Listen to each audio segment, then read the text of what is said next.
বাংলাদেশে এবং বাংলাদেশের বাইরে যে যেখান থেকে চ্যানেলে দেখছেন আপনাদের সকলকে সাদর আমন্ত্রণ তৃতীয় মাত্রা দেখবার জন্যে। প্রিয় দর্শক, ছাত্র আন্দোলন এবং তার পরিপ্রেক্ষিতে যে ঘটনা প্রবাহ সেটা দিনে দিনে আরও জটিল থেকে জটিলতর হচ্ছে বলে মনে করছেন, যদিও কেউ কেউ মনে করছেন শান্তি ফিরে আসতে শুরু করেছে, স্বস্তি ফিরে আসতে শুরু করেছে। ফেসবুক, ইউটিউব খুলে দেওয়া হয়েছে, তবে সরকারের সঙ্গে তাদের আলোচনায় তেমন কোনো অগ্রগতি হয়েছে বলে মনে হয় না, কারণ তারা তাদের অবস্থানেই থাকবেন বলে জানিয়েছেন যতটুকু আমরা খবর পেয়েছি। দ্বিতীয়ত হচ্ছে যেটা শিক্ষা প্রতিষ্ঠান খুলে দেওয়ার ব্যাপারেও প্রাইমারি স্কুলগুলো 4 তারিখ থেকে খুলে দেওয়া হচ্ছে, কিন্তু বাকিগুলো ধীরে ধীরে ধাপে ধাপে খোলা হবে বলে বলা হচ্ছে। ছাত্রদের আন্দোলন থামছে না। গতকাল মার্চ ফর জাস্টিস কর্মসূচি ছিল এবং সেটা সারা দেশেই আমরা এই কঠোর করা নিরাপত্তা ব্যবস্থার মধ্যেও তাদেরকে নানা জায়গায় কর্মসূচি পালন করতে দেখা গেছে। পুলিশের বাধার মুখে কোথাও কোথাও পুলিশ তাদের উপরে চড়াও হয়েছে এবং ছাত্ররাই শুধু নয়, ছাত্রদের সঙ্গে এখন নানান সামাজিক গোষ্ঠী, অভিভাবকরা, শিক্ষকরা, শিল্পী, সাহিত্যিক, সাংবাদিকরা তাদের সঙ্গে সহমর্মিতা ঘোষণা করছেন এবং তাদের কর্মসূচির প্রতি সমর্থন জানিয়ে তাতে অংশও নিচ্ছেন। একই সঙ্গে আমরা লক্ষ্য করছি যে আন্তর্জাতিক বিভিন্ন মহল থেকে নানা রকমের চাপ আসতে শুরু করেছে। ইতিমধ্যেই ইউরোপীয় ইউনিয়নের সঙ্গে কোঅপারেশন এবং পার্টনারশিপের একটা ডায়ালগ হবার কথা ছিল আগামী সেপ্টেম্বরে, সেটা তারা স্থগিত করেছে এবং এই বার্তাও মোটামুটিভাবে পাওয়া যাচ্ছে যে আমাদের যারা ডোনার কমিউনিটি আছে তারা অনেক ক্ষেত্রেই আর বাংলাদেশের বিষয়ে সামনের দিকে পরিস্থিতি স্বাভাবিক হওয়া বা একটা সামনের দিকে না দেখে তারা আর কোনো সামনের দিকে প্রসিড করতে চাইছে না। মার্কিন যুক্তরাষ্ট্রের দুজন সিনেটর ইতিমধ্যেই বিবৃতি দিয়েছেন। জাতিসংঘের মহাসচিবের পক্ষ থেকে যে বার্তা দেওয়া হচ্ছে সেটাও মোটেই সুখকর নয় এবং স্বস্তিকর নয়। সেই সঙ্গে অ্যামনেস্টি ইন্টারন্যাশনালের সেক্রেটারি জেনারেল তিনিও একটা খোলা চিঠি বাংলাদেশের প্রধানমন্ত্রীর উদ্দেশ্যে লিখেছেন। সব মিলিয়ে এই সব পরিস্থিতি নিয়ে এবং ইতিমধ্যে আমরা জানি যে জামাত শিবির কে নিষিদ্ধ করবার যে সিদ্ধান্ত সেটাও কেন হচ্ছে, কিভাবে হচ্ছে, সেটা নিয়ে নানা রকমের প্রশ্ন নানা মহল থেকে তোলা হচ্ছে। এই সব পরিস্থিতির আলোচনার জন্য আমার সঙ্গে স্টুডিওতে রয়েছেন, আমার বায়ে বসা আছেন প্রাক্তন নির্বাচন কমিশনার এবং নিরাপত্তা বিশ্লেষক অবসরপ্রাপ্ত brigadier general doctor M Sakhawat Hossain এবং আমার ডানে রয়েছেন বাংলাদেশ এন্টারপ্রাইজ ইনস্টিটিউটের প্রেসিডেন্ট, মার্কিন যুক্তরাষ্ট্রের সাবেক বাংলাদেশের রাষ্ট্রদূত অ্যাম্বাসাডার হুমায়ুন কবির। স্বাগত আপনাদের দুজনকেই তৃতীয় মাত্রায়। আমি আপনাদের দুজনের কাছে একটু সূচনায় শুনতে চাইব যে কী মনে হচ্ছে, যে পরিস্থিতি কি নিয়ন্ত্রণের মধ্যে চলে এসছে নাকি পরিস্থিতি আসলে ঘোলাটে হচ্ছে? Brigadier general Sakhawat Hossain. ধন্যবাদ দিল্লুর, এবং আপনার দর্শকদেরকে শুভেচ্ছা। এমন একটা সিচুয়েশনে আপনি আমাকে ডেকেছেন, আমার বেশ কিছুদিন থেকে কথা বলতে ইচ্ছা হয় না। মানে I can't get out of this, মানে এই যে পরিস্থিতি, আমি যখন চিন্তা করি একটা হাত প্রসারিত একটা ছেলে দাঁড়ানো, তার উপরে বুকে গুলি মারা হচ্ছে, আমি যখন চিন্তা করি যে এপিসির ভিতর থেকে একটা ছেলেকে রাস্তায় ফেলে দেওয়া হচ্ছে, আমি যখন চিন্তা করি ওই ইমেজগুলো যে একটা ছেলেকে পড়ে আছে, তাকে পাশে যে লোক ল এনফোর্সিং এজেন্সি হেঁটে যাচ্ছে, nobody is taking care him, could have probably survive যদি নিয়ে যাওয়া হতো। আর তারপর তো বাকি ইমেজ দেখছি, কান্নাকাটি হইচই, যেখানে এখন টেলিভিশন আমি দেখি না, বন্ধ করে রাখছি, টিভি দেখি না। আজকে শুধু শুনলাম যে Ismail Haniyeh has been assassinated, তখন গিয়ে আমি আজকে টেলিভিশন খুলে দেখছিলাম পুরো জিনিসটা।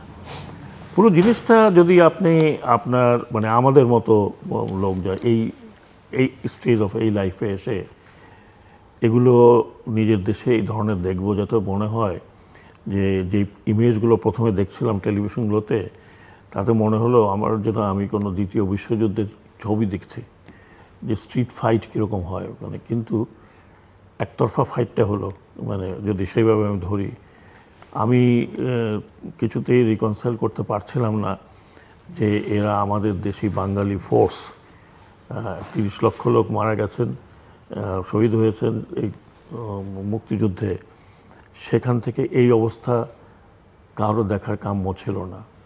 অত্যন্ত সলিউবল একটা জিনিস, এটা কোনো পলিটিক্যাল ইস্যু ছিল না। এখন যে অবস্থাতে আছে এটার মাত্রা কিন্তু অনেক, যদিও স্ট্রিট ফাইট হচ্ছে না, মারামারি হচ্ছে না, কিন্তু মাত্রাটা আপনি দেখেন। আমি খুব কুইকলি বলছি যে কতগুলো ইনস্টিটিউশন টোটালি এক্সপোজড, মানে কীরকম ভেঙে পড়েছে। পুলিশের অবস্থা দেখেন, মানে পুলিশের যারা এই কাণ্ডটা করেছে বা আমাদের পুলিশের, আমি আর্টিকেল একটা লিখে রেখে দিয়েছি, কোনো না কোনো দিন কি তারা বিবেকের দংশনের ইয়ে নেই যে কাদের মারলাম, নিজের সন্তানকে মারলাম, বাচ্চাদের মারলাম। আপনি চিন্তা করেন, একটা ডায়লগে আমি দেই, ওই যে পুলিশের একটা ছেলে মারা গেছে, ময়নাল নামে একজন, ময়নাল নামে একটা মারা গেছে, সে কি না ময়নালের ছেলে পুলিশ, ময়নালের ছেলে, সে টেলিফোনে কি বললো যে স্যার কয়টা গুলি লাগে একটা মানুষকে মারতে। That is the message of the whole this thing. যদি আমি বলি, এই ক্ষত থেকে বের হওয়া ভেরি ডিফিকাল্ট, ভেরি ডিফিকাল্ট। আমরা তো 71-এর ক্ষত থেকে বের হতে পারি নাই, কয়টা জেনারেশন হয়েছে। এই ক্ষত থেকে বের হওয়া, চিন্তা করেন চোখের সামনে একটি মেয়ে যে যে যে মানে কথা বলছিল, তো পরক্ষণে সেটা সে নেই। এটা মানে কীভাবে হাউ মানে কীভাবে আপনি রিকনসাইল করবেন আমি জানি না। আমি তো আমার জীবনের যে কটা দিন আছে আমি ওদের এটা ভুলতেই পারবো না, এইগুলো ভুলতে পারবো না। আমরা বিদেশে দেখেছি, টিয়ানানমেন স্কোয়ারে একটা দেখেছিল, ট্যাঙ্কের সামনে যে যে আননেমড ইয়াং ম্যান ছিল, সেও ছাত্র ছিল। এবং বলা হয়ে থাকে ইন্টারন্যাশনাল যে সমস্ত পত্রপত্রিকাতে যে ওইটার পরে, দ্যাট ওয়াজ পরে 1998-এ মনে হয়, 1989, ওইটার পরে দিস ইজ দি হাইয়েস্ট। তো এইটা আপনি যে আমাকে প্রশ্নটা করলেন, কি মনে হয়, এই যে একটা ক্ষত হয়ে গেছে একটা পলিটিক্যাল লেভেল, একটা গভর্নেন্স লেভেল, এবং জনগণের আস্থা যতটুকুই ছিল এখন সেটাতে দারুণ চির ধরেছে। এই যে এখন ব্লক রেড করে ছেলেদের ধরে নিয়ে যাওয়া হচ্ছে, আপনি কি মনে হয় তাদের আত্মীয় স্বজন, মা বাপ এটাকে মনে রাখবে না? আপনি তাদেরকে যতই ললিপপ দেন আর যাই দেন, এটাকে মনে রাখবে না? ডেফিনেটলি মনে রাখবে। Way this being taken. সেই জন্য আমি বললাম যে এই যে ট্রমাটা, এই যে ইনস্টিটিউশনাল ট্রমা কতগুলো হলো, পুলিশে একটা ট্রমা হলো, তারপরে আপনি আপনার আপনার র্যাবের একটা ট্রমা হলো, যে হেলিকপ্টার থেকে ইউ আর ফায়ারিং, ওদের না, ওই সাউন্ড গ্রেনেড এবং ফায়ারও করা হয়েছে, ফায়ারের শব্দ আমি শুনেছি, কিন্তু আমি তো চোখে দেখিনি। তো যারা দেখেছে তারা বলতে পারবে এটা কি কখনো আমরা দেখেছি, মানে in our lifetime we didn't see it. এই যে ট্রমাটা, এই ট্রমাটা নিয়ে অনেককেই ভোগাবে সাইকোলজিক্যালি, সোশ্যালি, এবং এই ট্রমা জাতির জন্য একটা বিশেষ যে বড় ট্রমা, এই ট্রমা থেকে বের হওয়া যাবে না। আপনি যদি বলেন যে সাময়িকভাবে এটাকে আপনি with a force you have settled it, curfew এবং সামরিক বাহিনীর কারণে, বাট এটা আপনি এখনও দেখেন ছেলেপেলে তো ঘরে যায়নি, একদমই না। এবং যে পরিমাণ সাহস তারা এখনো দেখিয়ে চলেছে, পুলিশ থেকে দেখলাম ছাত্রকে ছিনিয়ে নিয়ে যাচ্ছে মেয়েরা, তাদের পেরেন্টস, টিচাররা বের হয়ে আসছে। আজকে দেখলাম, এবং আমার কাছে আমি মনে হয় যে যে ভয়ের একটা আবহ বা সংস্কৃতি গত কয়েক বছর ধরে তৈরি হয়েছিল, সেটা সেই ভয়টা কেটে গেছে। আমি একটা এক্সাম্পল দেই, আমরা তো সামরিক বাহিনীতে চাকরি করি, আপনার ফার্স্ট বুলেট পর্যন্ত you remain little nervous. First bullet in the battlefield, ওই ফার্স্ট বুলেট যখন আপনি সার্ভাইভ করে যান, তখন কিন্তু আপনার সেই নার্ভাসনেস থাকে না, বিকজ ইউ নো যে that bullet can catch me any time. ওই বুলেট আমাকে যে কোনো সময় ধরতে পারে। So I have seen death, আমার পাশে হয়তো দুজন মরে পড়ে আছে, then you are not afraid, ঠিক তাই হয়েছে। আপনি দেখেন, এই আমি তো কখনো ভাবি নাই যে এই 18 বছর, 19 বছর, 20 বছরের ছেলে মেয়েরা কীরকম সাহসের সাথে কথা বলতে পারে। আমি তো এখনও কাঁপবো, আমাকে বললে তো আমি এখনও, হ্যাঁ। But this are the future of our country. But what আমরা কী করেছি, আমরা এই ফিউচারের ভিতরে একটা হেট্রেড ঢুকিয়ে দিয়েছি অন দি ইনস্টিটিউশনস, এবং একটা অস্থিরতা ঢুকিয়ে দিয়েছি এখানে। সো আমি জানি না how it will be resolved. আমরা যদি বলি যে এইভাবে রিজলভ করে, কে শুনবে কার কথা? প্রথমেই তো ছিল ডেকে এক কাপ চা খাওয়াই দিলে, আলাপ করলে, গুড আন্ডারস্ট্যান্ড। ওরা তো কোনো সরকার বিরোধী আন্দোলন করছিল না, একটা শব্দ বলেনি সরকার বিরোধী আন্দোলন।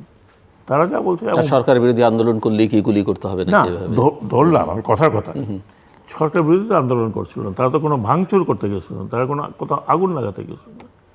Y one could not be sympathetic, বা একটা মানে মাতা সুলভ, পিতৃসুলভ, বড় ভাই সুলভ, দে আর আওয়ার চিলড্রেন, তো আমাদেরই, আমরা তো বাইরের থেকে আনি নিয়ে। তো আমি এটাই বললাম যে আমাকে মানে I really I am very sad, আমি কথাই বলতে পারছি না আমি যেটা বলি। অ্যাম্বাসাডার হুমায়ুন কবির, আপনার সঙ্গে এর আগেও যখন কথা হচ্ছিল আমরা এই প্রসঙ্গটা অনেকবার আলোচনা করেছি যে আমাদের তরুণরা তারা আসলে কতটা সমাজ, রাষ্ট্র, রাজনীতি সচেতন, এটা নিয়ে অনেকের মধ্যে হতাশা ছিল, নানা প্রশ্ন। কিন্তু এবার মনে হয় প্রমাণ করল এই তরুণরা, অনেকেই মনে করেন যে তারা আমাদের অনেকের চাইতে অনেক বেশি সচেতন, দেশপ্রেমও তাদের মধ্যে অনেক বেশি, এবং ভয়ের যে আবহটা সেটা ভেদ করে তারা আসলে বেরিয়ে এসছে। এবং এখান থেকে আসলে বোঝাই যাচ্ছে গত কয়েকদিনের ঘটনা প্রবাহে তাদের আসলে ঘরে ফেরাবার কোনো সুযোগ নেই এই এই বল প্রয়োগের মাধ্যমে অন্তত। ধন্যবাদ আপনাকে। আসলে সাখাওয়াত ভাইয়ের সাথে আমিও একমত, এটা খুব একটা মন খারাপ করার মতো সময়। কারণ টেলিভিশনে আমরা দেখছি আবু সাইদ, আমি নিজে দেখেছি, আমার কাছে ভাবতে অবিশ্বাস্য মনে হয়। একটা ছেলে দাঁড়িয়ে হাত তুলে দাঁড়িয়ে আছে, তার সাথে কেউ নাই, এবং হাতে একটা হালকা কাঠি। একটু interestingly he did take it very seriously. বুলেটগুলোকে সে he was trying to সেটাই তো। কাজে এই ধরনের ঘটনা চোখে দেখলে এটা যে কোনো মানুষকেই আঘাত করবে। এবং সেটা আমার ধারণা বাংলাদেশ এবং বাংলাদেশের বাইরেও কিন্তু কলকাতার চিত্রশিল্পী, কলকাতার কার্টুনিস্ট তার উপর দিয়েছে, সেটা ভাইরাল হয়েছে। তো কাজেই আমরা বুঝতে পারছি যে এটা কত গভীরভাবে মানুষকে আঘাত করেছে। তো যেটা আপনি বলছিলেন যে পরিবেশটা কিন্তু গুমোট হয়ে আছে, এখনও পরিবেশটা স্বচ্ছতার দিকে গেছে মনে হচ্ছে না। এবং এখানে দুটো প্রয়াস আমি বলবো, যে একটা হচ্ছে যে সরকারের দিক থেকে সরকার তার একটা ব্যাখ্যা এবং প্রয়াসের মধ্য দিয়ে স্বাভাবিক অবস্থার দিকে যাওয়ার জন্য চেষ্টা করছে, এটা একটা তাদের দিক থেকে তাদের চেষ্টা আছে। এখন কথা হলো সেই চেষ্টাটার সাথে যারা এখানে অন্য পক্ষ, যদি আমি ধরে নিই তর্কের খাতিরে, তারা কি সেই প্রচেষ্টাটার সাথে সহমত বা তারা কি সহযোগী? যদি তা না হয় তাহলে তো আমরা ভিন্ন পথের দিকে যেতে থাকবো, হয়তোবা বিপরীতমুখীও হয়ে যেতে পারে, যেটা আপনি বলছিলেন। আমার নিজেকে দিয়ে যখন আমি দেখি, যে কথা আপনি শুরু করলেন, আমি আপনার সাথেও আলোচনা হয়েছে যে তরুণ প্রজন্ম, সেটা যে কোনো যুগ, যে কোনো দেশ, যে কোনো কালের জন্য হোক না কেন, তরুণ মন সবসময় আদর্শবাদী হবে। এবং এটাই তার ধর্ম, তারুণ্যের ধর্ম। পৃথিবীতে যত পরিবর্তন হয়েছে সবই কিন্তু তরুণরাই এই পরিবর্তনের, আপনি যদি বলেন, প্রধান শক্তি থেকেছে, যুগে যুগে তাই হয়েছে।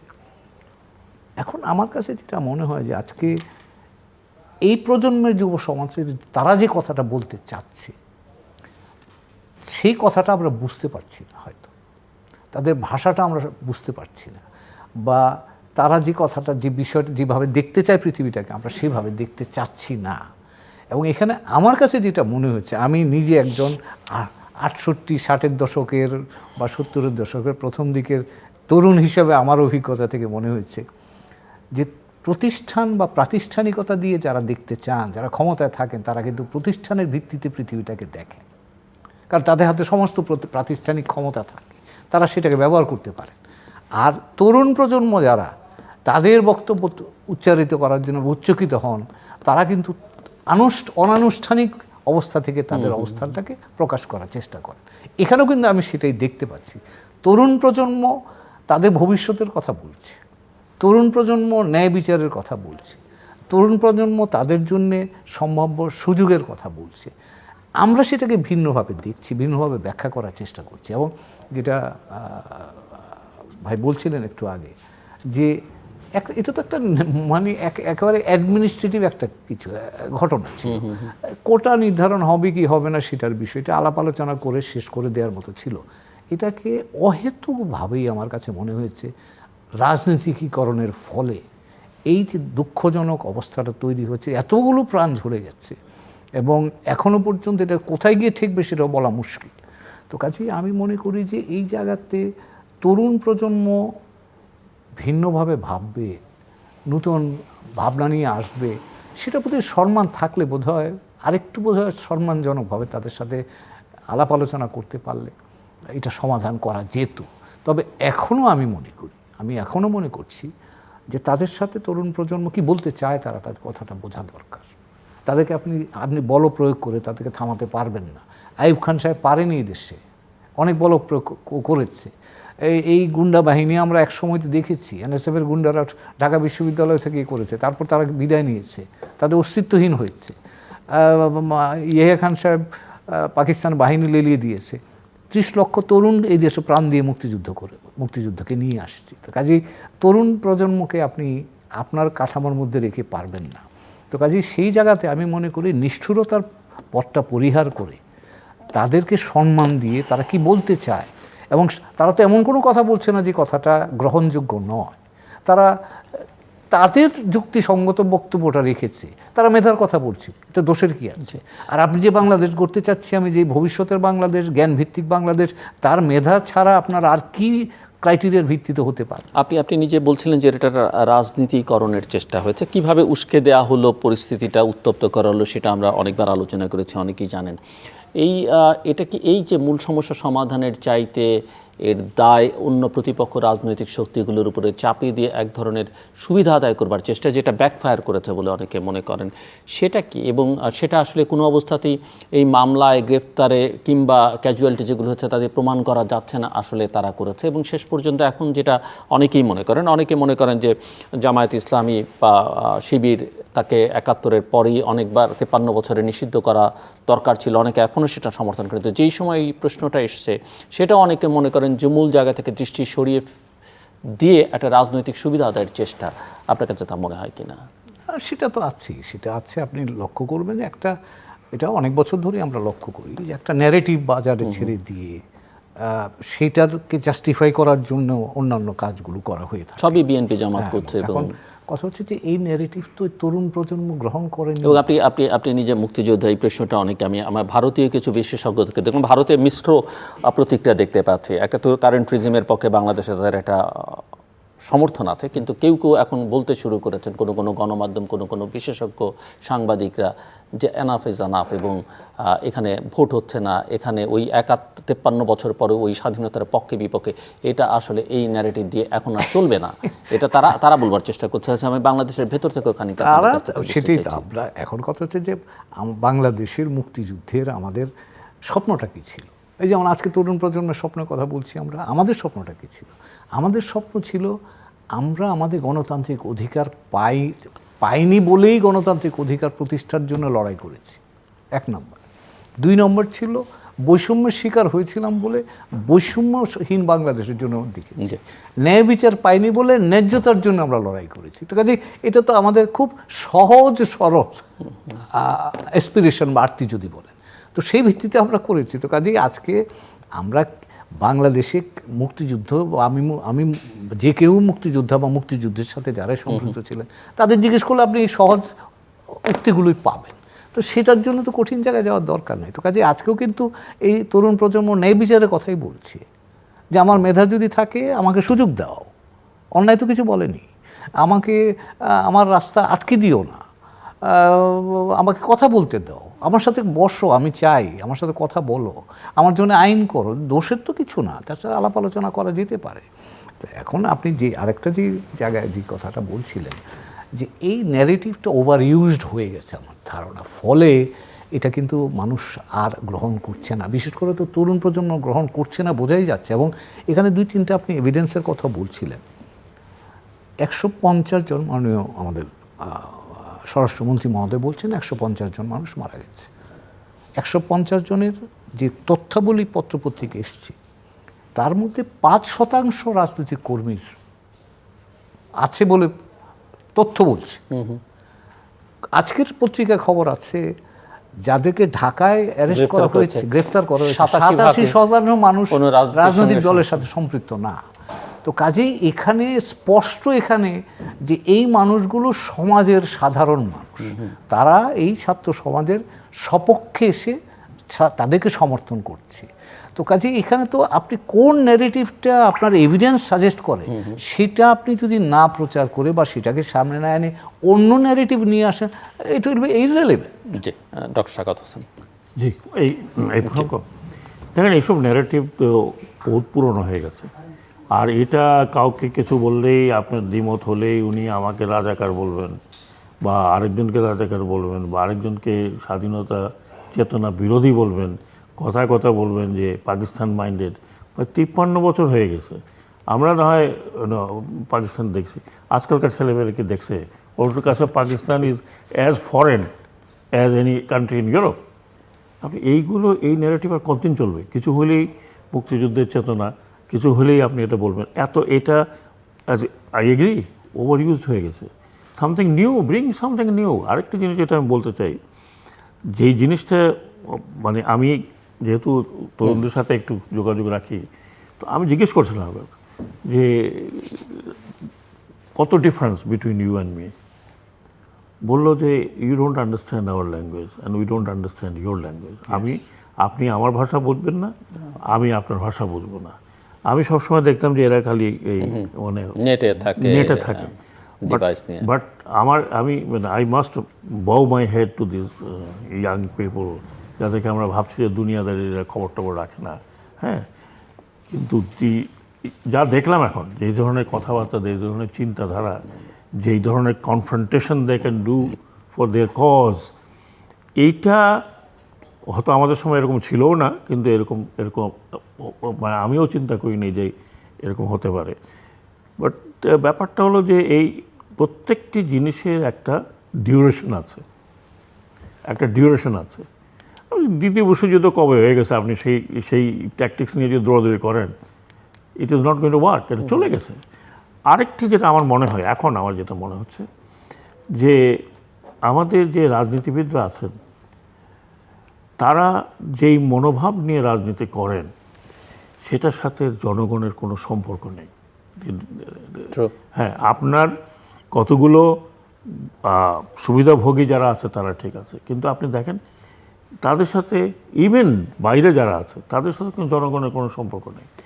আপনি একটা স্টুডেন্ট উইং, সেই স্টুডেন্ট উইং নিপীড়কের জায়গা চলে গেছে। তার সাথে তারই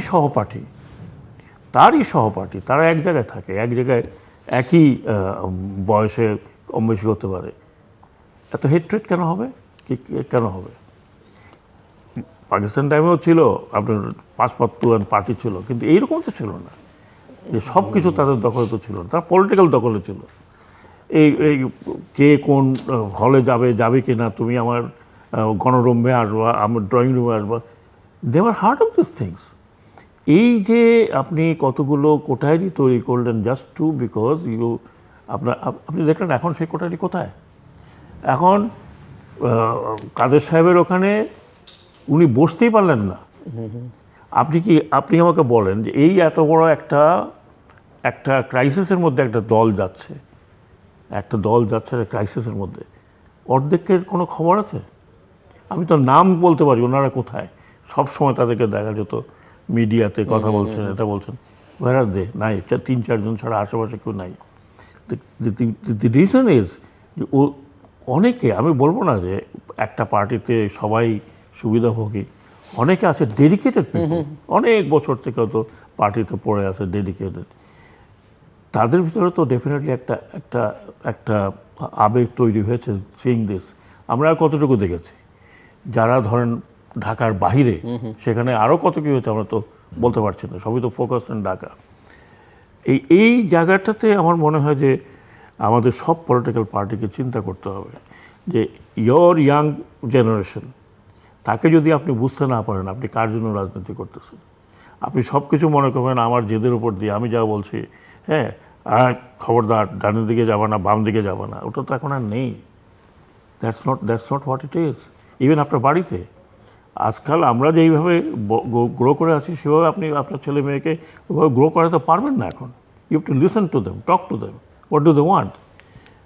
হ্যাঁ, আমরা অনেকে পারি না, অনেকে পারি, কিন্তু করা উচিত, একদম ছোটোবেলার থেকে করা উচিত, যেগুলো হয়তো আমরা অনেক সময় আমাদের নিজেদের দিকে তাকাতে গিয়ে করতে পারিনি। সেটার জন্য এখন দুঃখ করা ছাড়া তো কোনো উপায় নেই। বাট দেন আপনি ইভেন রাজনীতিতে যদি আপনি এদেরকে আনতে না পারেন, অ্যাট্রাক্ট করতে না পারেন, বিকজ কেন এরা বিমুখ, পার্টি করবে না, রাজনীতি করবে না, তার কারণ হচ্ছে they are seeing what it is, যে কী ধরনের রাজনীতিবিদরা আর কী ধরনের, মানে আমি আশ্চর্য হচ্ছি যে এটা আমাদের নর্মাল ল এনফোর্সিং এজেন্সি কী ধরনের বিহেভিয়ার দে ডু।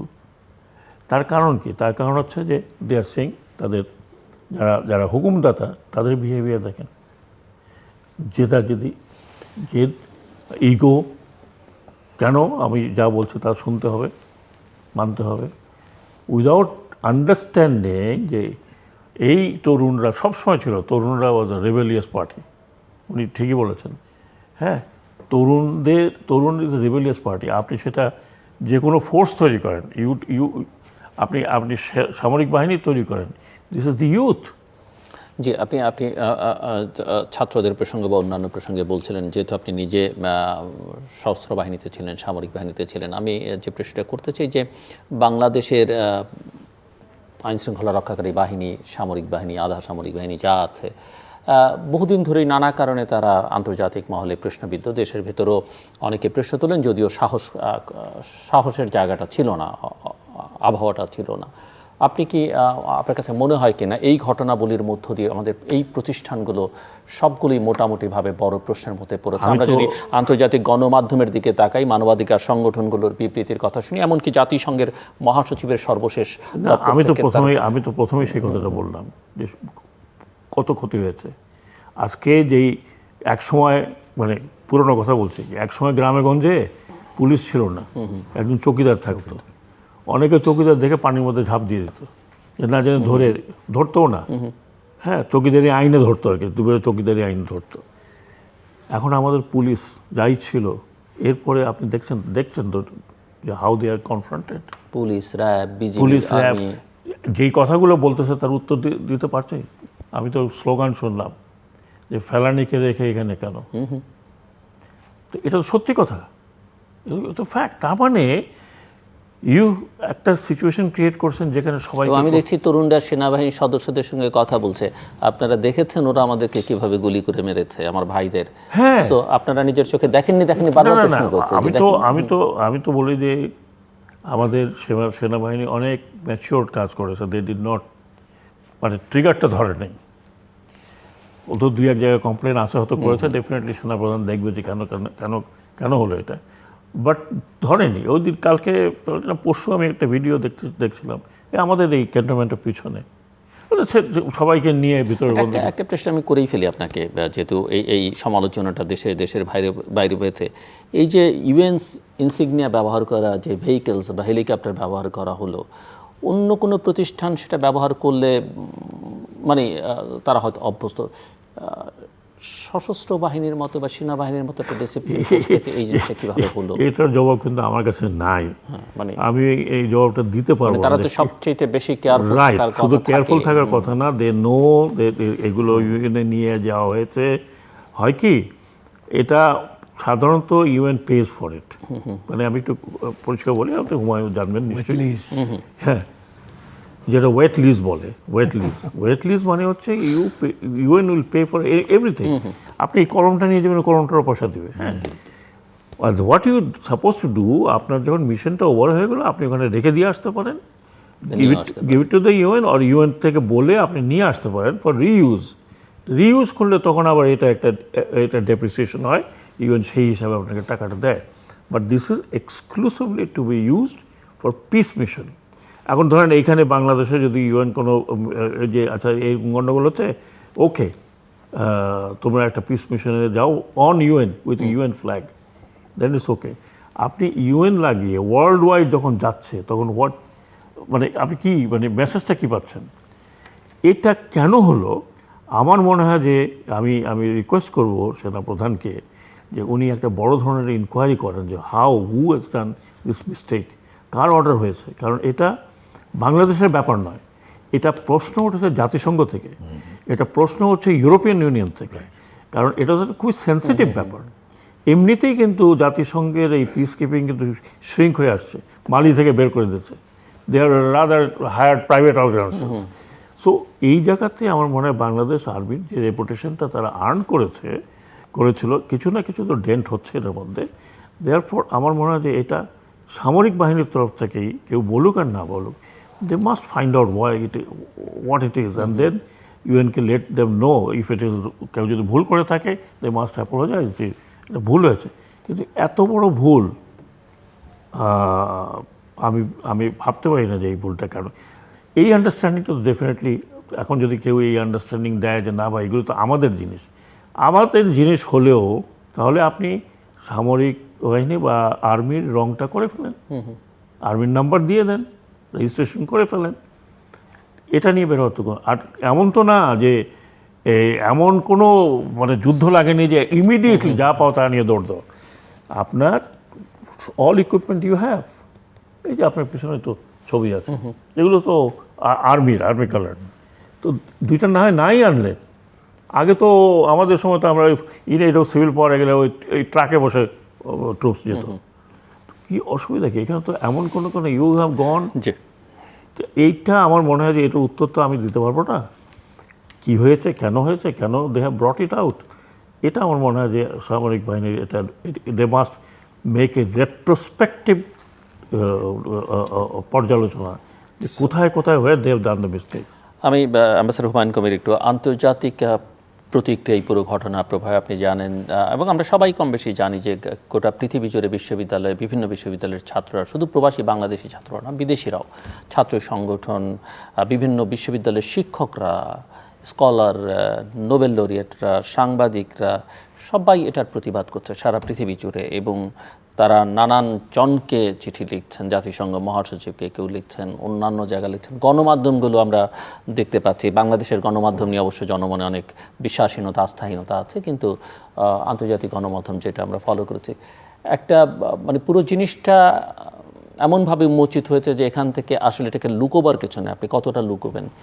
আমার প্রশ্ন আপনার কাছে যেটা, আন্তর্জাতিক চাপ কথাবার্তায় যেগুলো বোঝা যাচ্ছে, আপনি কি মনে করেন যে কোন পর্যন্ত? আমরা অ্যামনেস্টি ইন্টারন্যাশনালের কথা শুনছি, জাতিসংঘের মহাসচিবের বক্তব্য শুনলাম, আমরা বিভিন্ন দেশের নীতি নির্ধারকদের বক্তব্য শুনতে পাচ্ছি, এবং সর্বশেষ যেটা আমরা ইউরোপিয়ান ইউনিয়নের যে সিদ্ধান্ত, যেটা আমাদের পার্টনারশিপ এবং কোঅপারেশনটা আলো, যেটা 2023-তে লঞ্চ করা হয়েছিল, আপনি কি মনে করেন? ধন্যবাদ। কি বার্তা পাওয়া যাচ্ছে? আমি আপনার এই বার্তাটা দেওয়ার আগে কয়েকটা জায়গা, মানে কয়েকটা ক্যাটাগরি দেখি যদি, যে কোন জায়গাতে হয়েছে। একটা হচ্ছে যে বিভিন্ন প্রতিষ্ঠান যেগুলি ইন্টার গভর্নমেন্টাল প্রতিষ্ঠান, যেমন ধর জাতিসংঘের কথা বলছেন, ইউ বলছেন, ইউএস সেনেটার্সরা বলছেন। তো এই প্রতিষ্ঠানগুলো কিন্তু এরা তাদের মতামত দিয়েছে স্পষ্ট, এবং বোঝা যায় যে তাদের একটা কনসার্ন তারা প্রকাশ করেছে। এর বাইরে আপনি পাবেন আন্তর্জাতিক পরিমণ্ডলে যারা গুণীজন হিসাবে স্বীকৃত, তারা একটা বড় জনগোষ্ঠী, তারা কিন্তু এতে এই বিষয়টাকে নেতিবাচকভাবে নিয়েছে, এবং এতে করে আমার ধারণা তাদের কাছে বাংলাদেশের ভাবমূর্তি সুখকর হয়নি, বা ভাবমূর্তিটা ইতিবাচকভাবে ঠেকেনি। আরেকটা জিনিস আপনি খেয়াল করবেন, আমাদের মানুষরা যারা আছে, বাংলাদেশিরা বিদেশে যারা আছে, তারাও কিন্তু বিভিন্ন জায়গাতে সাংঘাতিক রকমভাবে অ্যাফ্লিক্টেড হয়েছে, যদি লক্ষ্য করেন, এবং তারাও কিন্তু বিভিন্ন জায়গায়, এবং এই যে ইউএইতে 53 জন আন্দোলন করতে গিয়ে হয়তো ওরা অত চিন্তাও করেনি যে এটার কনসিকুয়েন্স কী হবে। এই যে লোক যাদের আজকে বিপদগ্রস্ত হয়েছে, রাষ্ট্র হিসাবে কিন্তু বাংলাদেশের দায়িত্ব তাদেরকে সেখান থেকে উদ্ধার করে নিয়ে আসা, এটা কিন্তু আমার দায়িত্ব। কিন্তু এবং একটা মুভমেন্টও বাইরে কিন্তু আলাপ আলোচনাটা চলছে, তারা তাদের রেমিটেন্স নিয়ে কী করবে না করবে। তো কাজেই আপনি আন্তর্জাতিকভাবে যদি দেখেন, আমরা অনেকগুলো প্রশ্নের মুখে পড়েছি, সম্ভাব্য কিছু ফলো আপ অ্যাকশনও আসতে পারে। যেমন কালকে জাতিসংঘের সেক্রেটারি জেনারেল, জাতিসংঘের যিনি প্রতিনিধি কি বলে মুখপাত্র, তিনি যেটা বলেছেন যে তাদের কাছে বিশ্বাসযোগ্য প্রমাণ আছে, তথ্য প্রমাণ আছে যে এখানে মানবাধিকার লঙ্ঘন করা হয়েছে, বল প্রয়োগ করা হয়েছে, মাত্রাতিরিক্ত বল প্রয়োগ করা হয়েছে। তো কাজে এটার একটা রিয়েকশন বা একটা ফলো আপ হতে পারে, এটা মনে করা যেতে পারে। হবেই বলা যাবে না, কিন্তু হওয়ার একটা সম্ভাবনা কিন্তু আছে, এবং সেটা হলে আমাদের জন্য নেতিবাচক যাওয়া। কারণ এখানে আপনি একটু আগেই সাখাওয়াত বেগের যে প্রসঙ্গটা বললেন, যা আমাদের পিস কিপিং অপারেশনসে আমাদের যে ভূমিকা আছে এটার সাথে এটা লিঙ্ক কিন্তু, কারণ ওটাও কিন্তু কালকে ডুজির কথা বলার সময় সে বলেছে যে আমরা শান্তি প্রতিষ্ঠা করার জন্যই তো যাই, মানবাধিকার রক্ষা করার জন্যই তো যাই। এখন আমি সেখানে গিয়ে যদি আমার নিজের দেশে সেটা রক্ষা না করি, তাহলে কিন্তু সেটা সাহায্যপূর্ণ। তার একটা কথা বলেছে যে ঢাকার সঙ্গে বা নিউ ইয়র্কের সঙ্গে তারা এই বিষয় নিয়ে কাজ করছে। এক্স্যাক্টলি। তো কাজেই এই জায়গাটা তো এটা একটা সংবেদনশীল জায়গা। আমাদের বাংলাদেশের ভাবমূর্তির ক্ষেত্রে এটা একটা অসাধারণ ইতিবাচক জায়গা। আমি নিজে কয়েকটা পিসকিপিং মিশনে যাওয়ার সুযোগ হয়েছে চাকরির সুবাদে। সাধারণ ছোট ছোট বাচ্চারা, ওরা তো তারা তো এত কিছু জানে না, তারা ওই বাংলা ফ্ল্যাগ নিয়ে মানে আমার বাংলাদেশি এটা এই পরিমাণে বাংলাদেশের ভাবমূর্তিটা ইতিবাচক হয় যে সমাজগুলোতে তার আগে খারাপ অবস্থা ছিল, যখন আস্তে আস্তে বাংলাদেশের পিসকিপাররা গিয়ে তাদের জন্য রাস্তাঘাট বানিয়ে দেয়, বাড়িঘর করে দেয়, স্কুল কলেজ করে মাদ্রাসা মসজিদ এগুলো বানিয়ে দেয়, এতে কিন্তু ব্যাপক জনগোষ্ঠীর ইতিবাচক সমর্থন আমরা পাই। কোনোভাবে আমাদের যেন এই জায়গাটা ক্ষতিগ্রস্ত না হয়, এবং এখন যে ঘটনাগুলো ঘটছে এই ঘটনাগুলো যদি সুনির্দিষ্ট এবং নিরপেক্ষ তদন্ত না হয়, তবে আসার কথা গতকাল মাননীয় প্রধানমন্ত্রী বলেছেন যে টেকনিক্যাল সাপোর্ট তিনি নেবেন। আজকে বোধহয় সেই কথা তদন্তের জন্য সেটা বলেছেন। এটা খুবই ইতিবাচক আমি মনে করি। যদি এটা নেই আমাদের ভালো হবে। এবং প্রধানমন্ত্রী আমরা গত কয়েকদিন ধরে মানে এই ঘটনাবলী এই পুরো সময়টাতে হত্যাযজ্ঞের চেয়ে ধ্বংসযজ্ঞের কথা বেশি শুনেছি, এবং অনেকেই এটা নিয়ে যে কারণে ওই রাষ্ট্রীয় শোক যখন পালন করার কথা উঠলো তখন পুরা সামাজিক যোগাযোগ মাধ্যম কালোর বদলে লাল রঙে ছেয়ে গেল।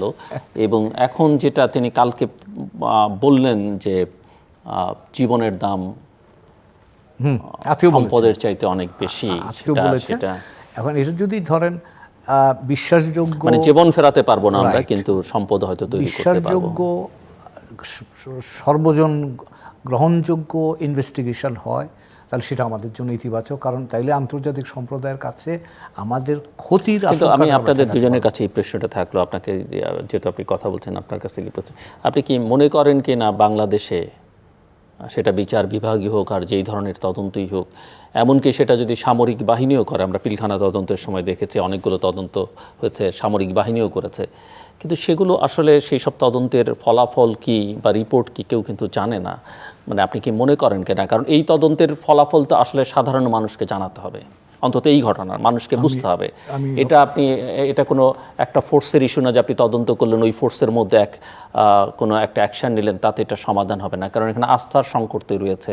যেটা আপনি বলছিলেন ওই যে মন জয় করতে হবে, ভালোবাসা দিতে হবে, আপনারা দুজনেই বলছিলেন, সেই যে বিশ্বাসের যে ঘাটতিটা তৈরি হয়েছে বা যেটা আপনার বলছেন যে ঘৃণা যেটা ছড়িয়ে দেওয়া হচ্ছে, সেটার জন্য তো এই তদন্তের রিপোর্ট বিশ্বাসযোগ্যভাবে জনসমক্ষে প্রকাশ করতে হবে। সেটা হবে কিনা বাংলাদেশে যদি কোনো কমিটি বা যেটা এখন কাজ করছে তারা যদি করেন না, সেটা ধরুন এটা যেহেতু কমিটি কাজ করছে সে বিষয়ে কথা বললাম না, কিন্তু এখন আমরা অনেকে আন্তর্জাতিক তদন্ত চাইছেন, অনেকে জাতিসংঘের তত্ত্বাবধানে চাইছেন, জাতিসংঘের রিপোর্টারদের এখানে আনবার কথা বলছেন, অনেক রকমের দাবি। সেটা ধরেন আমি এই মুহূর্তে এই বিষয়গুলো আলোচনায় আছে, কিন্তু যেটা প্রয়োজনীয় কয়েকটা বিষয়, একটা হচ্ছে যে তরুণ প্রজন্মের জন্য সহানুভূতি বৈশ্বিক, সেটা যে দেশেই ঘটুক না কেন, কাজে এটা কিন্তু আন্তর্জাতিক একটা চেহারা আছে। দ্বিতীয়ত হচ্ছে এখনকার আপনি মিডিয়ার এই সোশ্যাল মিডিয়ার যুগে আপনি কিছু গোপন করতে পারবেন না, সবই এখন প্রকাশ্য চলে আসছে। আর তৃতীয় বিষয় যেটা হচ্ছে আপনি যদি বিশ্বাসযোগ্যভাবে এই ইনভেস্টিগেশনগুলো না করেন, সেটা কিভাবে করবেন আমি সেই ডিটেলসে গেলাম না। এটা আন্তর্জাতিক সম্প্রদায়ের কাছে গ্রহণযোগ্য পর্যায়ে যদি আপনি না করেন তাহলে আপনি কিন্তু আশঙ্কার মুখে থাকবেন। এবং বলা বাহুল্য যে বাংলাদেশের অর্থনৈতিক এখন যে অবস্থায় আমরা আছি, তাতে বাইরের পৃথিবীর থেকে কোনো ধরনের অসহযোগিতা, আমি চাপ বলছি না, আমার জন্য কিন্তু বিপদের আশঙ্কা, আমার বিপদ ঘনীভূত করবে। ইতিমধ্যে আপনি জানেন গতকাল S&P স্ট্যান্ডার্ড অ্যান্ড পুয়ার বাংলাদেশের নিচে নামিয়ে দিয়েছে ক্রেডিট রেটিং। তাতে করে আমার জন্য যে ক্ষতিটা হয়েছে, এবং ক্ষতিটা হয়েছে সেটা হলো যে আমি এখন বাইরের দুনিয়া থেকে টাকা ধার করতে গেলে আমার বেশি সুদ দিয়ে আনতে হবে, কারণ আমার রিস্ক তারা বেড়ে গেল, সেটাই তারা আইডেন্টিফাই করেছে। এবং সেখানে কিন্তু তারা অনেকগুলো কথা বলে দিয়েছে আমাকে। ওর মধ্যে আপনার পথ কিন্তু সামনের পথটা বলা আছে, কনসেন্ট্রেটেড পলিটিক্যাল পাওয়ার প্রসেস। আপনার এখানে ক্ষমতা আছে, কেন্দ্রীভূত হয়ে যাচ্ছে আছে, এটা তারা বলছে যে এটা আন্তর্জাতিকভাবে বিশ্বাসযোগ্যতার ক্ষেত্রে এটা ঘাটতি তৈরি করে। এখানে বলছে আমার ফরেন এক্সচেঞ্জের ঘাটতি আছে, সেটা তো সবাই আমরা জানি। Accountability and transparency in governance, এটা তারা পাচ্ছে না, বিশ্বাস পাচ্ছে না। আর লাস্টলি যেটা বলছে যে এই যে পাবলিক এজিটেশন হচ্ছে, এটাও তারা নিয়ে এসছে। তো কাজেই আপনার এখন এই অবস্থায় দাঁড়িয়ে, অনিশ্চিত একটা অবস্থায়, বা আমি বলবো একটা দুঃখজনক অবস্থায় আমরা দাঁড়িয়ে আমার ভবিষ্যৎ কীভাবে সামনে যাবো সেটা পরিষ্কার। এটাও একটু আপনার কাছ থেকে যে ইউরোপিয়ান ইউনিয়নের যে সিদ্ধান্ত, যে ডায়ালগটার ব্যাপারে, যেটা সেপ্টেম্বরে হবার কথা, সেই সিদ্ধান্ত জুলাই মাসে, হ্যাঁ সেটাই তারা সাসপেন্ড করেছে। এবং এটাও আমি মনে করি যে এর মধ্য দিয়ে তারা কিন্তু একটা মেসেজ আপনাকে দিচ্ছে। এবং এই ইউরোপিয়ান ইউনিয়ন তো আমার শুধুমাত্র যে মানে আমার পার্টনার তা না, আমাদের রফতানির 56% যায় শুধু ইউরোপিয়ান ইউনিয়নে। তো কাজে ইউরোপিয়ান ইউনিয়নে কোনো কারণে যদি তারা যদি আমার সাথে সহযোগিতা না করতে চায়, আমার জন্য এটা একটা নেতিবাচক ইঙ্গিত। তারপরে ধরেন 2 বছর পরে তো আমরা গ্র্যাজুয়েশনে যাওয়ার চিন্তা করছি, আমার জিএসপি প্লাসে যেতে হবে। তার জন্য তো মানবাধিকার সংক্রান্ত অনেকগুলো দলিল আমাকে সই করতে হবে, আমাকে বাস্তবায়ন করতে হবে। তো সেই জায়গায় তো আমার জন্য আরও বেশি রিস্ক বেড়ে গেল, কারণ ইস্যুটা কিন্তু এখানে মানবাধিকার লঙ্ঘনের বিষয়টাই বেশি আলোচিত হচ্ছে। ব্রিগেডিয়ার জেনারেল স্বাগত হোসেন, দেখেন, মানে আমি প্লেন টক করি, আমাদের দেশে ডেমোক্রেসি ডেফিসিয়েন্সি আছে, এটা অনেক আগের থেকে বলা আছে। গত 15 বছরে এটা বেড়েছে। সেই জায়গাতে এমনিতেই আমরা কিন্তু আন্ডার লট অফ স্ক্রুটিনি এবং কোশ্চেনে ছিলাম ওদের ডেমোক্রেটিক ডেফিসিয়েন্সি। সেটা যেভাবে হোক উতরিয়ে নিয়েছে, অনেক উতরিয়ে গিয়েছে কিনা আমি জানি না, বাট দেন ওকে অ্যাকসেপ্টেবল কাজ করছি, what ever it is, with what ever reservation. সেই জায়গাতে আমি মনে করি যে এইটা আরও ওইটার উপরে অ্যাকসেন্টুয়েট করলো, মানে ওয়েটটা ওই জিনিসটার যে ডেফিসিয়েন্সিটাকে আরও ডেফিসিয়েন্ট করে দিল। এই কারণে যে আপনি একটা রিজিম যেইভাবে আপনি অ্যাক্ট করেছেন, আপনি পৃথিবীতে এই 21st সেঞ্চুরিতে পৃথিবীতে কোনো সরকার করতে পারে না। আমি যেটা বললাম, কেনিয়াতে তো এখনও চলছে। কেনিয়াতে আমি যতদূর পড়েছি একজন মারা গিয়েছে, সেইটা নিয়ে ইনকোয়ারি হচ্ছে পুলিশের বিরুদ্ধে, যে হাউ ওয়াজ কিল্ড। আরেকটা হোল ক্যাবিনেট রিজাইন করেছে। হ্যাঁ, ভেনেজুয়েলাতে 2 পার্টি মারামারি করতেছে, সেখানে 6 জন মারামারি করছে, নিজেরা মারামারি করে। পুলিশকে তো সেখানে লাঠিচার্জ আর টিয়ার গ্যাস, সারাক্ষণ টিয়ার গ্যাস মারছে, হোল অন্ধকার হয়ে গেছে। তা আমরা কি করলাম? এটা তো সম্পূর্ণ দায়িত্ব সরকারের। আপনি এখন মলম যতই লাগান না কেন, সম্পূর্ণ দায়িত্ব সরকার। আবার বলা হচ্ছে তৃতীয় পক্ষ করেছে, কে কোন দিক থেকে এইগুলো করেছে শোনেন, বোঝা এইগুলো যায় তো না। ওল্ড নেগেটিভ শেষ। তৃতীয় পক্ষ করেছে, আমি তখন প্রশ্ন রাখছি আপনাকে, আমি আমার প্রশ্নটা আবার রিভাইভ করতে চাচ্ছি। There is something known as key point installation. পুলিশের কাছেও আছে, আর্মির কাছেও আছে, এবং এটা রিভিউ হতে থাকে, গ্রেডিং বাড়তে থাকে, কমতে থাকে, বাড়তে থাকে। যতগুলোতে আগুন লাগানো আছে যেটাই বলেন, this are all as far I am concern. আপনি লিস্ট করলে পাবেন কেপিআই। জেল, এটা জেল ভেঙে নিয়ে যায়। বিটিভিতে অ্যাটাক হয়, বিটিভির দখল নিলে আসলে সরকার বদল করে দেওয়া সম্ভব। বিটিভি সেটাকে আপনি সবার আগে আপনি করবেন। আমি ছোট্ট একটা ঐতিহাসিক গল্প বলি, মানে সিরিয়াসনেসের মধ্যে তো আমার নিশ্চয়ই হুমায়ুন সাহেব জানবেন। সেকেন্ড ওয়ার্ল্ড ওয়ারে যখন নরমান্ডিতে ল্যান্ড করলো অ্যালাইড ফোর্স, তখন ডিসিশন নিল যে আমরা প্যারিসে যাব না, প্যারিস বাইপাস করে যাব, বিকজ প্যারিসে গেলে উইল গেট স্টাক। ডিগল তখন বলল নাথিং ডুইং, প্যারিস যদি আমি না যাই তাহলে Paris will be taken over by the leftist. এবং সবচেয়ে প্রথম অ্যান্ড হি ডিড ইট, এবং তার যে ফোর্স ছিল যারা ল্যান্ড করছে, দে ফরগেট অ্যাবাউট কোন দিকে যাবো না যাবো, জাস্ট টু প্যারিস। প্যারিসে গিয়ে প্রথম কোথায় গেল জানেন? The first thing information ministry. The de Gaulle forces প্রথম যে ধরলো ইনফরমেশন মিনিস্ট্রি, যে এইটা যদি কারোর হাতে পড়ে যায়, বা ওই এখন যে লি পেন তার ফাদার ওই কমিউনিস্ট পার্টি, এটা যদি কমিউনিস্ট পার্টির হাতে পড়ে যায় তাহলে এখান থেকে আর বেরোবার কোনো উপায় থাকবে না। So first of all they went and capture that. তো আমাদের এখানে যখনই কিছু হয়েছে তখন রেডিও স্টেশন অ্যান্ড টেলিভিশন। তা আপনি এটাকে কিভাবে রেখে দিলেন উন্মুক্ত? এইখানে যদি 100 লোক মারা যেত তাহলে I could justify, one could justify যে তুমি ওটা অ্যাটাক করতে গেলে কেন, তুমি জেল অ্যাটাক করতে গেলে কেন? কিন্তু বিটিভিতে তো আমি তো আগে অবশ্য বহু বছর ওর ধারে কাছে যাওয়া হয় না, তো ওই নিরাপত্তা ব্যবস্থা তো ছিল ছাদে টাদে নানান জায়গায়। তো ওগুলো আমি এই সময়কার কথা বলছি। আমি বলছি সেগুলো কি এই এখন নাই? ছাদে ব্যাংকার বানানো আছে, সব কিছু বানানো আছে, high wall and with concentrate. না, কিন্তু নিরাপত্তার লোকজন ছিল না? ছিল তো বটেই। ছিল তো বটে, এখন তো পেপারে পড়তে তারা দৌড় দিয়েছে। যে কয়জন ছিল, হ্যাঁ 2-4 জন পুলিশ ছিল আর আনসার ছিল, দে রান অ্যাওয়ে। এখন আপনি সেটাকে যদি বলেন এরা অমুকে করছে তমুকে করছে, আমি তো মনে করি first of all you enquire যে why this war left like that, এক। দ্বিতীয়ত হলো যে আমি আমি আমি আমি হুমায়ুন সাহেবের সাথে একমত হচ্ছি এই জন্য যে যদি আপনি এই ইনকোয়ারিগুলো হুসোএভার টু বি ব্লেমড, এই ইনকোয়ারিগুলো যদি আপনি ওই স্লিপ শট ম্যানারে করেন, হ্যাঁ জজ মিয়ার স্টোরি বানান, এটা বানান, এবার আপনি পার পাবেন না এই কারণে ওই যে কথাটা বললেন, you have touched the youth, and youth এই ছাত্ররা they are not only property of your country, they are property of human pool for rest of the world. আপনি দেখেন এরা কোথায় কোথায় যাচ্ছে, কোথায় না যাচ্ছে, আমেরিকাতে সায়েন্সে যাচ্ছে, এসে যাচ্ছে, এখান থেকেই তো যাচ্ছে ফ্রম হেয়ার।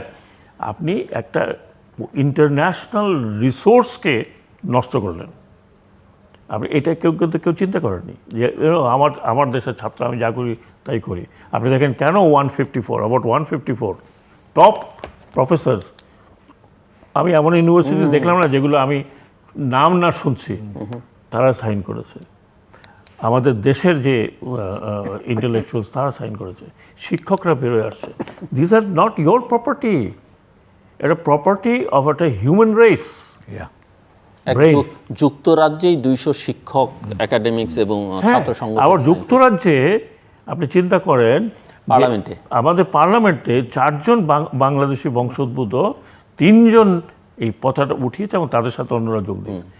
এইটা আমরা বোধহয় ভুলে গেছি যে these are the people who are youth, who are আপনার আন্তর্জাতিক পর্যায়ের, আমি কি বলবো, মানে রিসোর্সেস। এরা শুধু আপনার দেশের জন্য তৈরি হচ্ছে না, এরা বিভিন্ন দেশের জন্য তৈরি হচ্ছে। হয় তারা সেখানে কন্ট্রিবিউট করবে, অথবা এই যে আমরা বলি না, আমাদের একজন প্রফেসর গেলেন একটা ইউনিভার্সিটিতে লেকচার দিয়ে আসলেন, where would you get the resource, the people? আপনি তাদেরকে যখন নষ্ট করবেন তখন ইন্টারন্যাশনাল রিয়াকশন তো হবেই। আপনি হয়তো বলতে পারেন, আরে আমার ছাত্রকে আমি পিটাইছি, তোর কি? ইটস নট, এটা এখনকার ওয়ার্ল্ডে তা নয়। আপনি ডায়াসপোরা দেখেন, আপনি আমেরিকা চলছে কাদের দ্বারা, বা শুধু আমেরিকার কথা নয়, অন্যান্য ইউরোপিয়ান কান্ট্রি ডায়াসপোরা। আপনি দেখেন ইন্ডিয়ান, পাকিস্তানি, আমাদের তো কিছু এখন যাচ্ছে। আপনি যদি এই ম্যান পাওয়ার তৈরি না করেন তাহলে how would you connect the people? কেমনি আপনি করবেন? আমি যে আরেকটি কথা যেটা বলতে চাচ্ছি, কাজেই এই ইনকোয়ারি আপনি কে করলো না, অমুকে করলো না, বিএনপি করছে না, জামাত করছে, এই ন্যারেটিভ এখন লোকে বিশ্বাস করে না। আমি সরি, জামাত নিষিদ্ধের ইস্যুটা এই সময়টাতে আসতো, সেটা এগুলো তো ডাইভার্সন।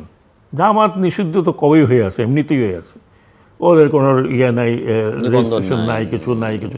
আপনি যখনই এটা আবার নিষিদ্ধ করেন দেখবেন গো আন্ডারগ্রাউন্ড, এটা আরেক সমস্যার সৃষ্টি করবে। না, সেটা সরকার কি করে না করে, সরকার যদি, আমি টাইমিংটার কথা বলছি, টাইমিং না, this is very bad time. যদি বুদ্ধি কাউকে দিয়ে থাকে, ইট শুড নট বি এখন না। আপনি যদি করতে চান আগে করলেন না কেন? সময় গেছিল, পরেও করতে পারেন, what ever it is. But আমি যে কথাটা বলছিলাম, আপনি এটাতে একটু, যেটা আমি বলতেছিলাম যে এই ইনকোয়ারিগুলো যদি প্রপার তো হবেই না, আমাদের দিয়ে তো হবে না। ফ্যাক্ট, আমাদের দিয়ে হবে না। কারণ আপনি একটা ন্যারেটিভ করতে পারতেছেন না যে ওই ছেলেটা কীভাবে মারা গেছে। আপনি এফআইআর করলেন, পিছন দিক দিয়ে মারছে, সামনের দিক দিয়ে মারছে, ওই দিক থেকে মারছে, আবার গুঞ্জন শুনি যে মারছে সে জামাতের লোক। আরে পুলিশে তো আপনার পুলিশ, হ্যাঁ, ওখানে তো 6-7 জন ছিল, একজন তো না, একজনের আওয়াজ করছে এই লাগছে লাগছে লাগছে, আরেকটা মার আরেকটা মার, ইজ ইফ ইটস ফান। আপনি এই ল এনফোর্সিং এজেন্সির এই এলিমেন্ট দিয়ে আপনি কী করবেন? আপনি যদি উইড আউট করতে চান, this is the time you weed out. আরেকটি বিষয় হলো যে এই ধরনের ল এনফোর্সিং এজেন্সি দের স্টেট প্রপার্টি, আপনি তাকে লাঠিয়াল বাহিনী বানাচ্ছেন। আপনি ছাত্রলীগ যাচ্ছে ডান্ডা নিয়ে, তার সাথে পুলিশ এসকর্ট করে নিয়ে যাচ্ছে। এটা এটা এটা ফলপ্রসূতে কী হলো? ফলপ্রসূতে এখন যেটা হলো যে এখন আমরা কোনো ডেমোক্রেটিক কান্ট্রি বলে কেউই কথা বলে না। আমি এরকম দেখি নাই ইন্ডিয়া কোনো বাংলাদেশি কোনো বিষয় নিয়ে কন্টিনিউয়াসলি লাস্ট 10 days তাদের হিন্দুস্তান টাইমস বলেন, আপনার দি হিন্দু বলেন, আনন্দবাজার পত্রিকা বলেন, আর সবচেয়ে ভোকাল তো হচ্ছে আজ তাক। আমি তো একটু আগে সোশ্যাল মিডিয়াতে সবচেয়ে বড় ইনফ্লুয়েন্সার তাদের যে ধ্রুব রাঠি, আমি দেখি ধ্রুব রাঠি গান তৈরি করেছে, আকাশ ব্যানার্জি তো ধ্রুব রাঠির চেয়ে 1 ডিগ্রি উপরে গিয়ে বলছে কথা। এখন কথা হলো যে এখন আমরা কিভাবে পরিচিত হচ্ছি, হাউ ইউ নো ইট। এটা এখন সবাই বলছে this is a dictatorial country. ডেমোক্রেসির কথা আমরা শুরু করছে তো ইন্ডিয়া থেকে। এই এই কী বলে এটা আপনার আজ তাক থেকে শুরু হয়েছে, আকাশ ব্যানার্জির পুরো একটা হেডলাইন এরকম আছে। তো আমার মনে হয় যে গভর্নমেন্টকে এখন পলিটিক্যালি কী করবেন সেটা অন্য ব্যাপার, বাট এটা এবং it will not be accepted unless international element is coming in. আপনি একজন জাজ সাহেব, ওনাকে হেড করে কি আপনি এই 200, 250, 300, 400 ইনকোয়ারি করতে পারবেন? আরো 2 জন তার সঙ্গে দিচ্ছেন বলে বলা না, 2 জন দেখ, 3 জন দেখ, তার পক্ষে সম্ভব এই এতগুলো ইনকোয়ারি করা? Is it possible? বিশ্বাসযোগ্য হতে হবে, বিশ্বাসযোগ্য হতে হবে, বিশ্বাসযোগ্য। আমি তো অন্তত পেশাগত, আচ্ছা আমি অন্তত বলবো যে অ্যাটলিস্ট হোম মিনিস্ট্রি 150 জন বা 147 জনের কথা বলে। 150 is it less? Is it less? মোটেও কম না। জাস্টিফাই করা কেন করবেন আপনি যে গুলি কেন করলো না করলো? ফ্যাক্ট রিমেইনস এতগুলো লোক মারা গেছে এবং তাদের একটা সার্ভে কিন্তু পত্রিকাগুলো করছে, তাদের বয়স কত, তারা পত্রিকাগুলো করছে। আবার এরাই বলছে সরকারের দিক থেকে যে ছাত্ররা এটা করেনি, তরুণরা করে, কোমলমতি এরা করতে পারে না, কিন্তু যারা মারা গেল তারা কিন্তু সব একেবারে বয়স দিয়ে করে, প্রফেশন দিয়ে সবকিছু করে দিয়েছে। এটা আপনি এটাকে আপনি ঠেকাবেন কিভাবে? This are facts, this are facts. আমি তো যতটুকু, আমি তো বাইরে থেকে যে আমি শুধু মহাখালী থাকি বলে ওই কিছু কিছু দেখেছি। আমাদের ওখানে একটা পাগল ছেলে বসে থাকতো ফুটপাতের উপরে, he was just killed by shot. পুরো মানে ছেলেটা ওখানে থাকতো, ওখানে খাতো, ওর মা এসে আবার কাপড়টা ওর বদলে দিয়ে যেত। মানে হোয়াট ক্যান আই সে? আমি খালি এটাই বলবো যে দিস ইজ আওয়ার কান্ট্রি, আমাদের উই আর অল কনসার্ন। আমি অন্তত I am not a political person, but I am deeply heart, really heart, এবং ভীষণ ডিমোরালাইজড। অ্যাম্বাসেডর হুমায়ুন কবির, শেষ কথা আর কি, খুব স্বল্প সময়, 2-3টা বিষয় বলবো। একটা হচ্ছে আমার হাতে সময় আছে 2-3 মিনিট, আমি 2 মিনিট চেষ্টা করব। আমরা তো 60-এর দশকের মানুষ, হইচই করা মানুষ, ব্ল্যাক অ্যান্ড হোয়াইট জীবনার, এবং 60-এর দশক থেকে যে প্যাট্রোনেজ বেসড পলিটিক্সটা শুরু হচ্ছে, যে প্যাট্রোনেজ বেসড পলিটিক্সের এখন এসে আমরা যে কুফল বা যে চেহারাটা, নোংরা চেহারাটা দেখছি, এখান থেকে আমাদের বের হওয়া দরকার। রাজনীতি থাকবেই, রাজনীতি একটা দেশের পথ প্রদর্শক হচ্ছে রাজনীতি, কিন্তু সেটা পরিচ্ছন্ন এবং নৈতিকতার মানদণ্ড বজায় রেখে হোক। এটাই আমরা যারা সেই সময়কার মানুষ, এখন তো বুড়ো হয়ে গেছি, তরুণ প্রজন্মের প্রত্যাশার কথাই আমি হয়তো অনুরোধ করছি যে তাদেরও প্রত্যাশা বোধ সেটাই। কারণ আমরা যখন ঢাকা বিশ্ববিদ্যালয়ে পড়াশোনা করেছি, আমি নিজে ছাত্রলীগ করেছি, ঢাকা বিশ্ববিদ্যালয়ের মেধাবী ছাত্ররাই কিন্তু ছাত্র রাজনীতি করছে। হ্যাঁ। জাহিদুল ইসলাম সেলিম ইকোনমিক্সে ফার্স্ট ক্লাস পাওয়া। একদম একদম। ঢাকা বিশ্ববিদ্যালয় সূর্য সেন হল থেকে আমরা 12 জন 72 সালে নির্বাচন করেছিলাম, 12 জন ডবল স্ট্যান্ড করে। তো ঢাকা বিশ্ববিদ্যালয় তখন এরাই এদেরকে মানুষ দেখতো যে এরা ছাত্র রাজনীতি করে, এবং এই নৈতিক মানদণ্ডটা আবার পুনরুদ্ধার করা দরকার বলে আমি মনে করছি। দ্বিতীয় যে পয়েন্টটা বলবো সেটা হচ্ছে যে আমাদের মধ্যে একটা মানুষকে, সে যে মতের পথেই হোক না কেন, তাকে ডিহিউম্যানাইজ করার একটা প্রবণতা লক্ষণীয়, এবং সেটা ছাত্ররাও কিন্তু সেই ডিহিউম্যানাইজিং প্রক্রিয়ার মধ্যেই পড়েছে। আমি বলবো যে এই প্রক্রিয়া থেকে আমাদের বের হয়ে আসা দরকার। যদি আমি একটা শান্তিপূর্ণ সমাজ গড়তে চাই, যদি আমি একটা সকলকে নিয়ে অন্তর্ভুক্তমূলক সমাজ গড়তে চাই, তাহলে আমাকে এই ডিহিউম্যানাইজিং প্রসেসটা থেকে বের হয়ে এসে মানবিক প্রক্রিয়ার মধ্যে আসতে হবে। লাস্ট পয়েন্ট যেটা বলবো, ভায়োলেন্সকে কিন্তু আমরা মেইন স্ট্রিম করে ফেলেছি, এবং ভায়োলেন্সকে সেটা সব দিক থেকেই, আমি আর বেশি ব্যাখ্যা গেলাম না, ভায়োলেন্সকে আপনি মেইন স্ট্রিম করলে আপনি কোনো ব্যবস্থায় টিকে থাকতে পারে না। It runs into perpetual conflict. Perpetual কনফ্লিক্টের মধ্যে একটা জীবন চলে না। তো কাজেই এই গত কদিনের দুর্ভাগ্যজনক ঘটনা আমাদের জন্য শিক্ষা হয়ে থাকুক যে আমরা ভায়োলেন্স দিয়ে সমাজ চালাবো না, আলাপ আলোচনার মধ্য দিয়ে পারস্পরিক শ্রদ্ধাবোধের ভিত্তিতে আমরা যাই করি, সামাজিক সম্পর্ক, রাজনৈতিক সম্পর্ক, অর্থনৈতিক সম্পর্ক, সেটা বজায় রাখি। এইগুলোর থেকে যদি খানিকটাও গ্রহণ করতে পারি, তাহলে আমি মনে করবো একটা দুঃখজনক ঘটনার ফসল হিসাবে হয়তো আমরা ভবিষ্যৎ প্রজন্মের জন্য একটা আলো রেখে যেতে পারলাম। দর্শক, অনুষ্ঠানের শেষ প্রান্তে আমরা সামাজিক যোগাযোগ মাধ্যম ফেসবুক এবং এক্সে তৃতীয় মাত্রা লাইভ স্ট্রিম হচ্ছে, আপনারা দেখতে পারেন। ইউটিউবে হচ্ছে, যদিও ইন্টারনেট সব কিছু সচল করে দেওয়া হয়েছে, কিন্তু তারপরও খুব সহজসাধ্য নয় এগুলোকে ব্যবহার করা। তারপরও যদি টেলিভিশনের এই পর্বটি আপনি মিস করেন, টেলিভিশনে দেখতে না পারেন, যে কোনো সময় পরবর্তীতে ইউটিউবে এই পর্ব বা পুরোনো পর্বগুলো আপনি দেখতে পারেন তৃতীয় মাত্রা চ্যানেলটি সাবস্ক্রাইব করে। অ্যাম্বাসেডর হুমায়ুন কবির এবং ব্রিগেডিয়ার জেনারেল শাখাওয়াত হোসেন, অসংখ্য ধন্যবাদ এই আলোচনা অংশ নেবার জন্য। দর্শক, আমার অতিথিরা বলছিলেন যে গত কয়েকদিনে যা ঘটলো তার একটা পলিটিক্যাল গভর্নেন্স এবং মানবিক ক্ষত তৈরি করেছে আমাদের সবার হৃদয়, এবং বল প্রয়োগের ফলেই সেটা হয়েছে, এটা স্পষ্ট। এবং ভায়োলেন্সটাকে মেইন স্ট্রিমে নিয়ে আসা হচ্ছে, সেটা ওনারা বলছিলেন। এবং এই ক্ষত আসলে কবে শুকোবে সেটা বলা দুরূহ, এবং সব কিছু যা কিছু ঘটলো সবার মনে থাকবে, বিশেষ করে তরুণদের, শিশু কিশোরদের মাথায় থাকবে।